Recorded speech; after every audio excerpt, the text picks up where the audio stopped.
Hey everybody, hope you guys are doing all right. So I just wanted to read another little bit from Kinship with All Life. It's a great book. I love it. um, Chapter 12, Look and See.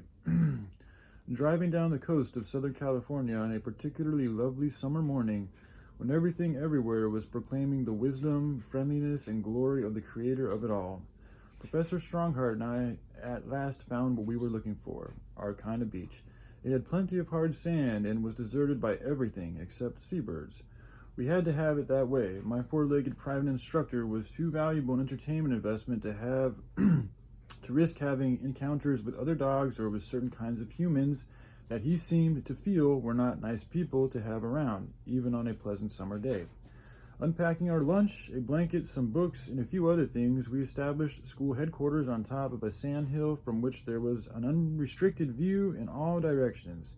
Always sharing all that I possibly could with Strongheart, even the work on these trips, I let him help bring the various things from the car and assist in arranging them.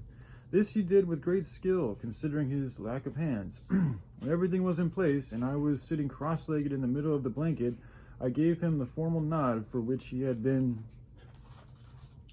impatiently waiting, and off he raced as fast as his legs could carry him.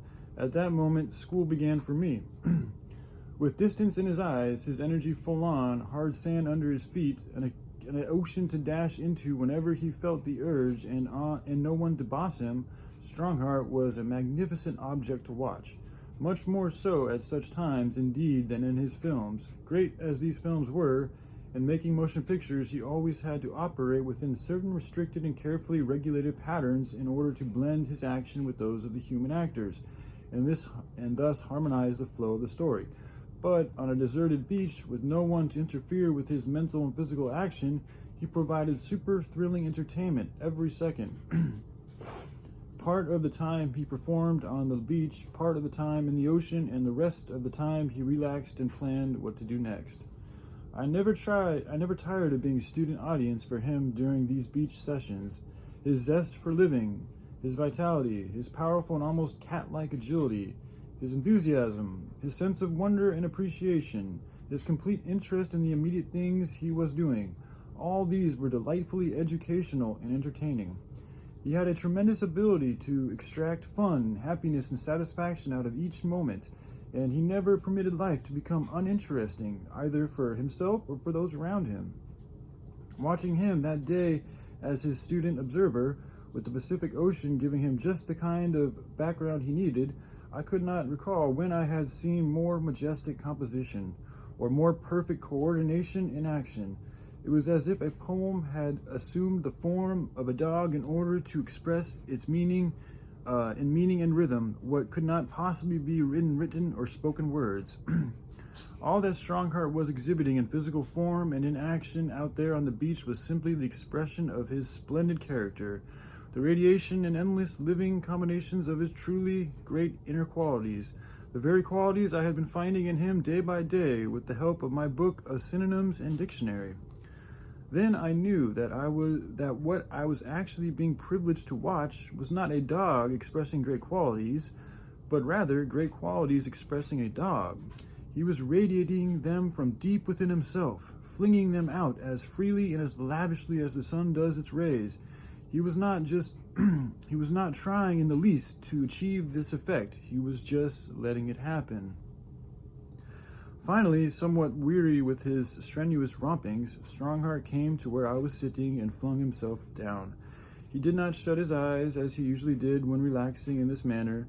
Instead, he looked up into my face with unusual warmth and thumped his tail on the sand.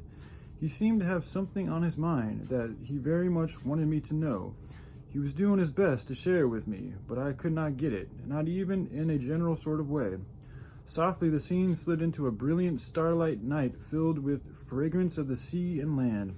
Strongheart and I now sat shoulder to shoulder, looking off into the darkness with shared wonder and delight.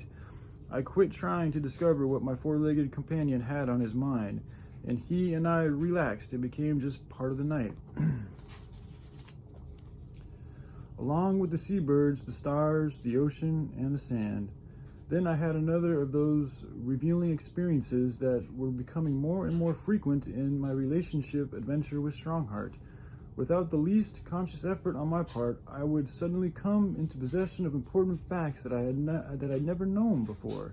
This particular bit of unexpected knowledge was embarrassing. I suddenly knew that while I had come in contact with hundreds upon hundreds of dogs, all kinds and conditions of dogs in many different parts of the world, yet in all that experience and with all these opportunities for intelligent observation, I had never actually seen a dog.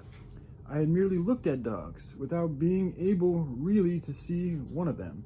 Slowly I began to realize what had been going on as I watched Strongheart playing on the beach earlier in the day. What had been silently taking place as he lay on the sand near me, looking up into my face and thumping his tail, and what was still going on as we sat in the darkness. In his own simple way, Strongheart was working a mighty miracle on me. The miracle of opening my blind inner eye so that I could really see a dog when I looked at one. Yeah. All right, hope you all are doing well. Take care. Bye.